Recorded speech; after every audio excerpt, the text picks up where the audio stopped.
Have you ever wondered if the world we know were to suddenly vanish tomorrow, leaving behind only ash and silence? What would define the next chapter of humanity? Not technology, not weapons, but stories. The stories we tell each other by the flickering firelight, the mandates we engrave upon our hearts, and the truths we choose to forget. The story that our channel is about to tell is no fairy tale. It is a prophecy, a mirror reflecting the deepest divisions of our own world today. It is the answer to a piercing question. On a dying planet, if you held the last seed that could save humanity, but the only land that could grow it belonged to someone else, what would you do? This journey will take you to the very edge of despair, but we promise its conclusion will astonish you, and perhaps rekindle a faith you thought was lost. But before we step through the dust of ages together, let's take a moment. Let us know where you're listening to this story from, and what time it is in your corner of the world. Leave a comment so we know that despite the different time zones in our different spaces tonight, we are all listening to a single shared heartbeat of hope. And all right, now take a deep breath. The air you're breathing, imagine it carries the taste of dust and ash. The story begins, not with a bang, but with a silence that has stretched for centuries. The silence after the Great Calamity, a fever of fire that scorched civilization, licked the oceans dry, and stained the sky a permanent, sickly gray. On this dead planet, where the wind only carries the dust of a forgotten past, there exists a miracle, a whisper of life. It is called the Green Valley, an impossibly lush oasis, protected by an invisible energy shield, a final relic of ancient technology. Inside, trees still reach for the sky, water still trickles, and the air is still clean enough to fill your lungs. But this is no peaceful paradise. It is a battleground. It is the epicenter of an unyielding conflict between two peoples, two visions, two truths, coexisting on a single patch of earth. On one side are the keepers of the seed. They are stoic nomads, silent figures walking the ashen wastes. Their life is an endless pilgrimage with a single purpose: to protect the seed of life. This is no ordinary seed. It is the ultimate biotech archive, holding the genetic code of every plant species that ever existed, compressed into canisters that emit a soft blue light. They live and die by the ancestors' mandate, an ancient data slate they revere as scripture. The mandate tells of the Great Calamity, of the sacred mission bestowed upon them to find the Green Valley and use the seed of life to re-sow the world. To them, the valley is not a home, it is a tool, an altar upon which to perform the greatest of duties. And the one who carries the weight of this belief on his shoulders is Liam, a young man with eyes that hold both the devotion of a believer and the ache of a doubter. He was raised to believe the people living in the valley are mere squatters, simple creatures incapable of understanding the scale of the covenant of promise his ancestors preserved with their blood. But deep in his heart, every time he looks toward that distant green ribbon on the horizon, he wonders if the truth is as simple as the code in the mandate. The knot tightens as the mandate also prophesies a chosen one, the only person capable of fully activating the seed of life, unleashing its full potential. And every gaze, every whisper in his tribe is aimed at him. He doesn't just carry a legacy, he is a living prophecy. On the other side of the invisible border are the children of the soil. They have no glowing data slates or written prophecies. Their history is written in the calluses on their hands, in the wrinkles of their elders, in the songs they sing to the plants, and in the very spirit of the valley. They are the ones who survived the Great Calamity, not by leaving, but by staying, by clawing their way through the ash until their ancestors, through sheer luck and impossible resilience, found this oasis. They do not own the land, They are the land. Every tree, every stream has a name, a story. They are farmers, innate ecologists who understand the valley's rhythm as they understand their own breath. And their soul is embodied by Anya, a young woman with hands that know how to listen to the earth, with eyes that see life where others only see silence. She grew up with tales of the Ash Walkers, fanatical ghosts who lurked on the edge of their paradise, intent on stealing their only home in the name of an old book they had never seen. To her, the ancestors' mandate is not a holy text, it is a curse. And here lies the greatest tragedy, a truth buried by the dust of time. The two peoples are not strangers, they are kin. They are both descendants of the same group of survivors from a science enclave before the Great Calamity. The keepers of the seed are the lineage of the scientists who took their technological masterpiece, the seed of life, and began a great journey to find the promised land foretold in their data. The children of the soil are the lineage of the farmers, the engineers, the more practical ones who chose to stay, to fight for survival on the spot, and who eventually, on their own 2 feet, found the Green Valley. This conflict, therefore, is not a war between two nations. It is a fratricidal war of a family torn apart, an argument between two halves of a shattered legacy, each side holding only one piece, entirely unaware. This division doesn't just exist between the two peoples, it smolders within Liam's own tribe. The keepers of the seed are fractured. One faction is led by Kael, a warrior with eyes as cold as ash, and a heart hardened by past losses. He is the leader of the purists, who believe the mandate must be executed literally.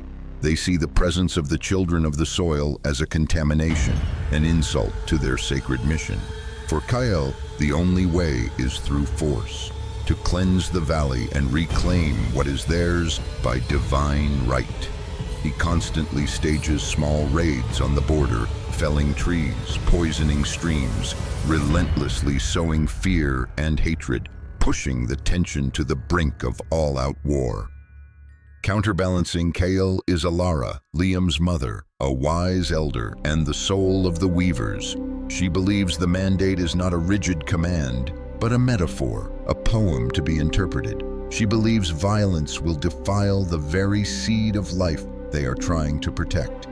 She sees in the children of the soil not an enemy, but a mystery to be understood. Her struggle is not just to keep the peace, but to protect her own son's soul from Kael's fanatical fire. Liam is torn. On one side, Kael's teachings echo in his head like a war drum, urging him to become the chosen one by the sword. On the other, his mother's whispers plant seeds of doubt and compassion in his heart. Every raid by Kael is a cut to his conscience. Every piece of advice from Alara shakes the foundation of his faith. He stands on the precipice between two worlds, and he knows very soon he will have to choose. And then the sky began to change. The storm came without warning, but this was no ordinary sandstorm. It was the color of dried blood, a color that the elders of both tribes recognized from the most terrifying legends of the Great Calamity. The red sandstorm howled across the wastes, with winds exceeding 60 miles per hour, or nearly 100 kilometers per hour, carrying not just ash, but a micropathogen, a toxic fungus from the old world, capable of consuming life itself. As the storm brushed against the edge of the Green Valley, the energy shield, weakened by centuries of decay, could not hold it all back.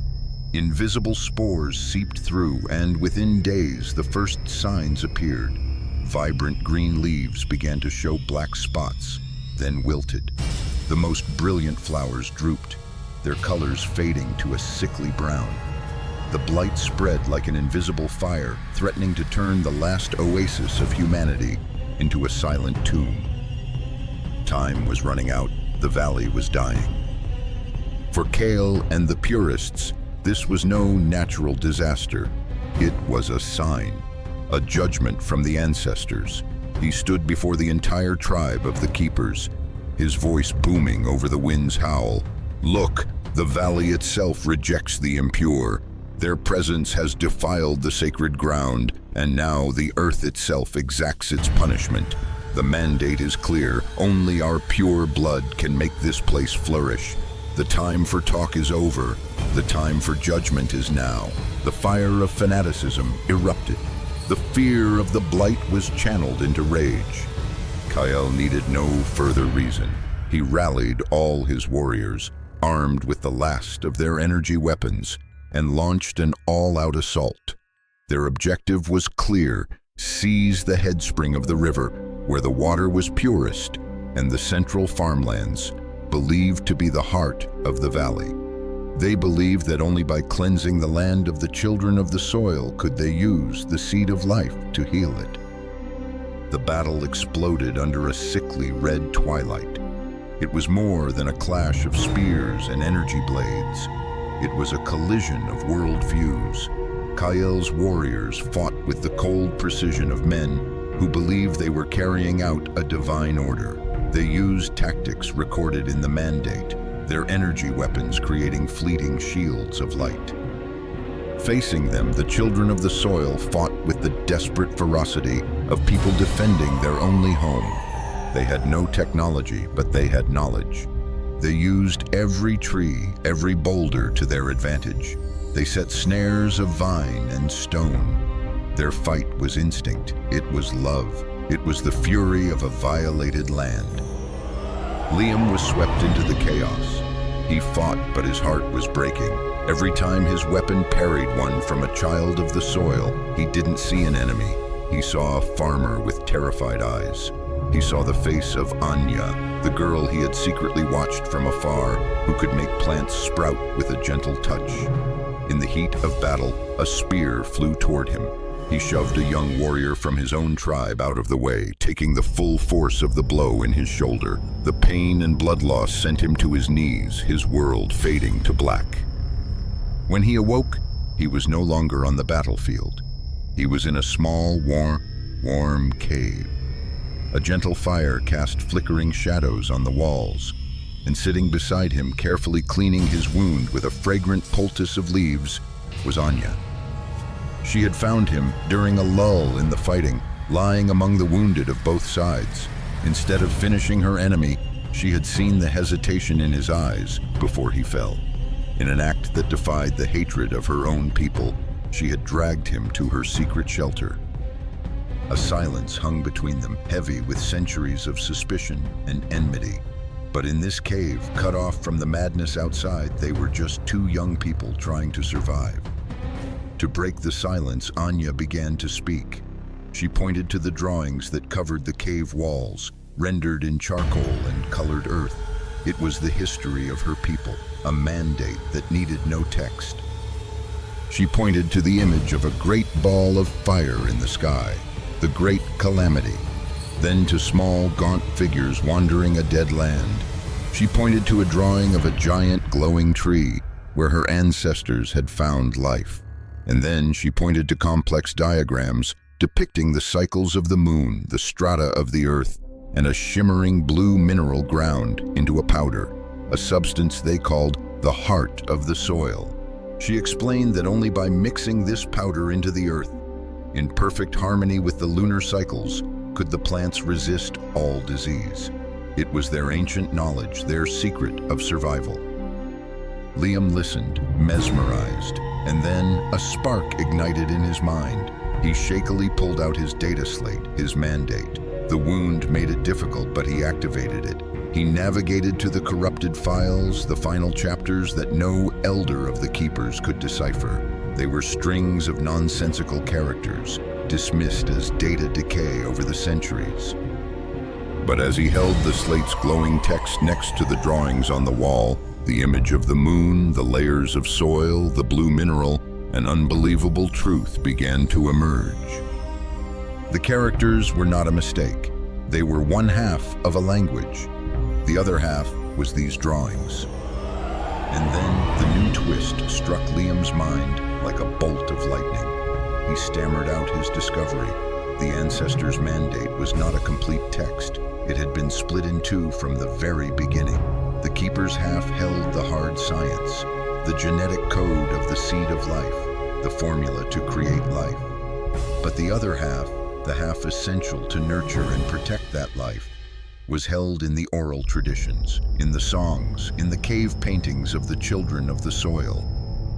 The chosen one was not a person, it was a harmony.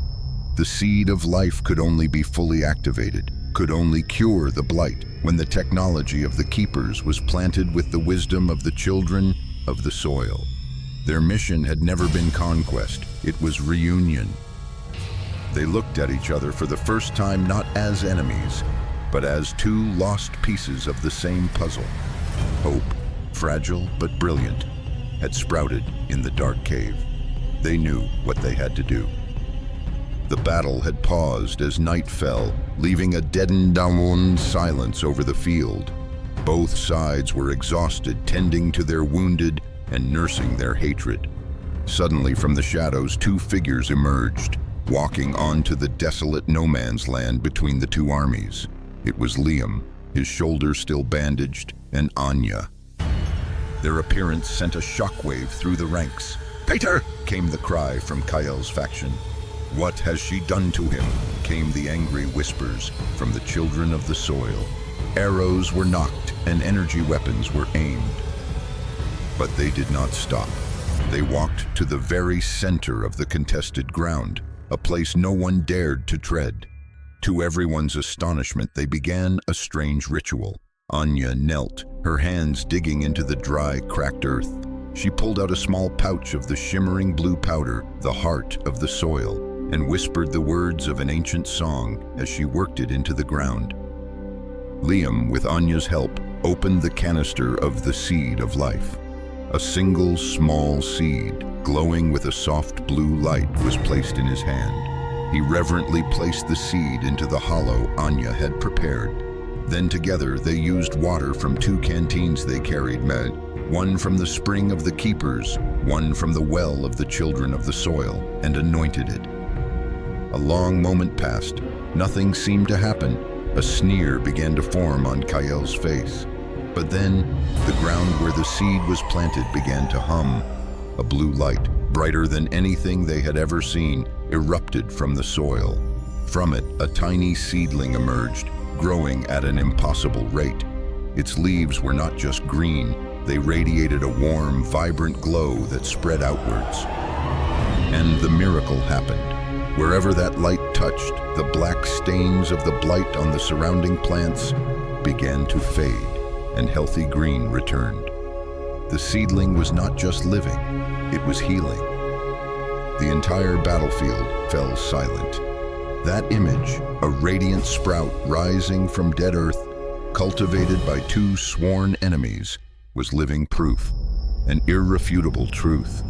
It was more powerful than any word, any mandate, any weapon. The miracle on the contested ground shattered the fanaticism. Just as the seedling's light drove back the blight, the truth of harmony drove back the hatred in most of their hearts. Kael and a few of his most loyal purists stood stunned, defiant, but their authority had evaporated. No one was listening to their orders anymore. All eyes were fixed on the magical sprout and the two people who had created it. Alara, Liam's mother, walked out from the ranks of the keepers, tears streaming down her face. She said nothing, but simply came to her son's side and placed a hand on Anya's shoulder, a gesture of acceptance. From the other side, an elder of the children of the soil came forward and bowed his head to Liam, an act of respect. The invisible wall between the two peoples had crumbled. The story doesn't end with a peace treaty hastily signed. It ends with something far more real, far more beautiful, the first harvest. In the days that followed, an unprecedented scene unfolded in the Green Valley. The keepers, with their scientific knowledge, brought out sensors to analyze the soil. The children of the soil, with their ancestral wisdom, showed them how to find the veins of the heart of the soil and how to harvest it without harming the ecosystem. They began to work together. A warrior of Kyl's who had only ever known how to wield a weapon was now awkwardly learning how to till a row from a young girl from the valley. An old woman of the children of the soil stared in wonder at a data slate, seeing the molecular image of the soil she had farmed her entire life. They shared food, they shared stories, and most importantly, they shared responsibility. They understood that their ancestors' legacy was not ownership of the valley, but a shared duty to keep it alive, and from it to spread life to the world beyond. And our story closes with this image: Liam and Anya standing together on a hill, looking down upon a recovering field. Thousands of glowing green seedlings are being planted, creating a shimmering carpet of light in the valley.